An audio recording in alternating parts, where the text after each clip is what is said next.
नमस्कार मंडळी, मी दिव्यांग कृष्णात.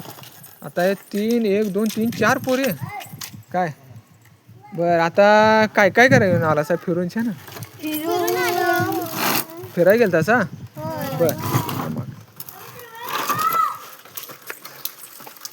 बरं आता तुम्हाला काय येते काय शाळेतलं? काय येते काय?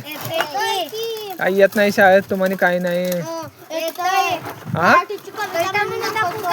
मराठी येते तुम्हाला? म्हणून दाखवा बघू.